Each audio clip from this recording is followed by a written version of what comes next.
Ne? Tai pirmoje vietoje užrašom tikslą. Pirmoje vietoje tikslas. Ne? Nes realiai, jeigu mes tikslą turime, mes galim būti komandą, įsivaizduokit, jeigu krepšininkai išeina į aikštę, turėtume tikslą. Jo, ir... Ten dar turėjo tikslą. Nepralaimėt mažiau 20 taškų. Čia irgi tikslas.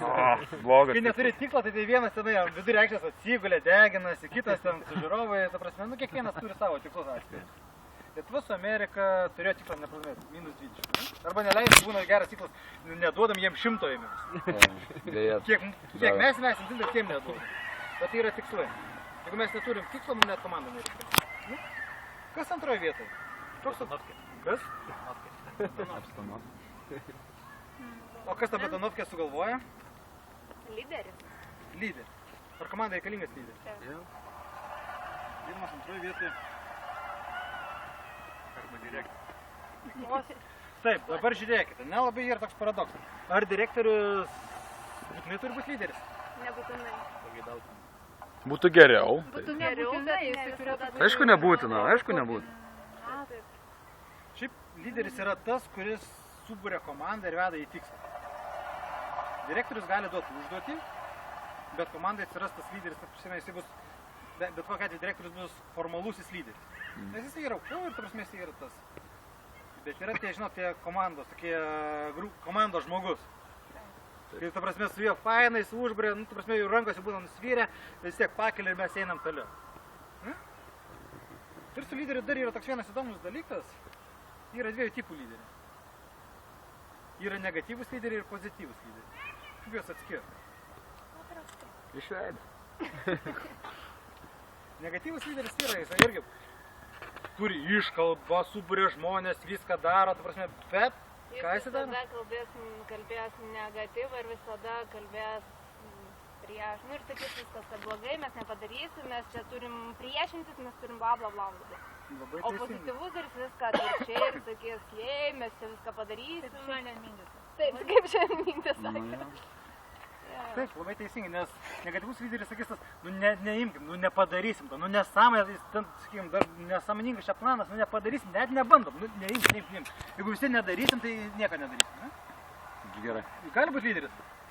Gali? Arba gali būti kitas, nu hebra, turim pavarom, mes sugebėsim, mes kečiavas, mes einam ir ten po 60 karto vis tiek nesisikavusi. Nu dar davai, pakylam dar vieną kartą, nu davai, varom. Bet tie lyderiai gali keistis, tai svarbu, kad jis suburtų žmonės. Nes jeigu lyderis neturi paskui savęs sekėjų, jis nėra lyderis. Jis yra stipri, galbūt asmenybė, bet jis nėra lyderis. Nes lyderis yra tas, pas kurį žmonės eina. Kurį pasirinks, o jūs norite.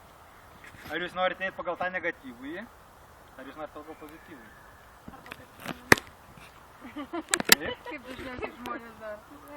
Daug žmonių, kokia šiandien jų nuotaika pagal tą lyderį. Nėra nuotaikos. Bet tai būna. Į kampą jį. Labai dažnai taip būna.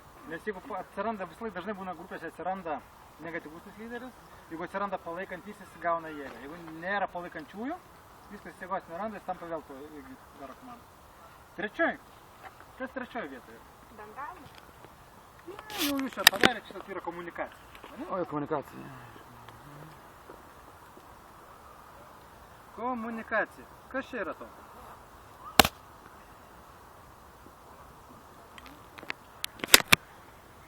Mes jau iš dalies ją palėtėm. Tai turi būti kalba kuo paprastesnė, kuo aiškesnė, kad visi suprastų. Kad nebūtų taip, kad ateina ir atrodo, kad japonas su indu pakalbėjo, ne? Nors kalbėjo lietuviškai. Ir abu išeina ir da papasakoja, kad reikia vienam rusui, kitam vokiečiui, ne? Ką ten jie pasikalbėjo. Nu, atrodo, ta prasme, kad kalbėt visiems suprantama kalba, aiškiai trumpai. Ir kad žinotumėm, kas už ką atsakingas. Nes dažnai būna, ai, tai čia mums kažkam sakė, tipo, mes padarysim, toks kolektyviškumas, ne? Ketvirtoj vietoj. Kas ketvirtoj vietoj? Šiaip labai panašu į komunikaciją, bet tai yra biškai skirtingas dalykas. Tai dirbti gal reikia? Bendradarbiavimas. Kartais reikėtų dirbti, taip.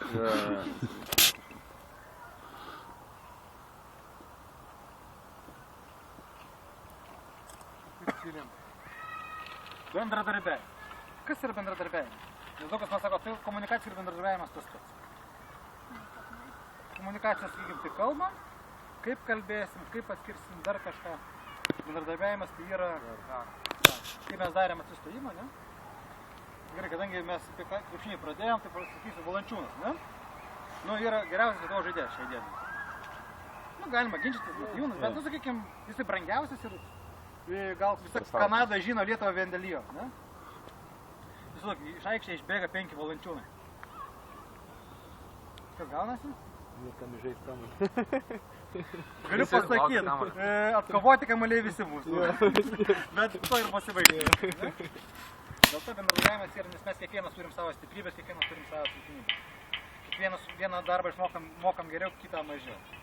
Ir kai mes tuos savo stiprybės sugebam, savo stiprybėmis sugebam pas kitą sumažintas silpnybės, tada atsiranda bendradarbiavimas. Ir kaip ir krepšinį yra žaidėjai, yra centrai, yra snaiperiai ir taip toliau. Kiekvienas turim savo stipriausią dalį daryti ir po kompensuoti kitų silpnumus. Ir penktas, labai svarbus dalykas, aš gal skaičiu net vienas iš svarbesnių yra. Baliai. Valiai. Tai padeda, tam tikrai padeda. Taip pat dirbi rezultatus gauni aptarti ir pabaliavoti. Reikia sustoti. Ir ką mums duoda rezultatai? Pasiekti. Satisfaction. Motyvuoja.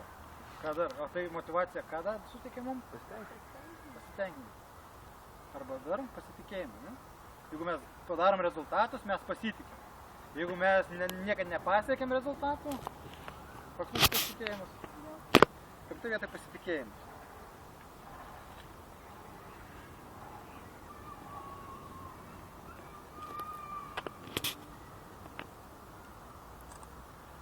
Dabar pasitikėjimas kuo? Komanda. Arba savimi. Ir dėm, arba komanda pasitikė, arba savimi. O kuris iš jų yra svarbesnis? Buvo svarbu, bet kaip ten vyras tas neglot. Susirinko visi miško žvėrys, visi lygus, bet liūtas tas lygiausias. Yra kažkas vienas svarbesnis. Žiūrėk, jeigu išeinam savim, ateinat visi savim pasitikintys, bet komanda nepasitikintys. Tas gaunasi? Gerovais rezultatas.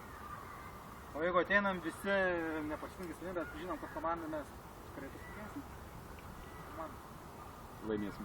Tik laiko klausimas, kada patys pradės pasitikėti. Nes pradės rezultatai, tik ir taip toliau. Ne? Žauks kaip komanda.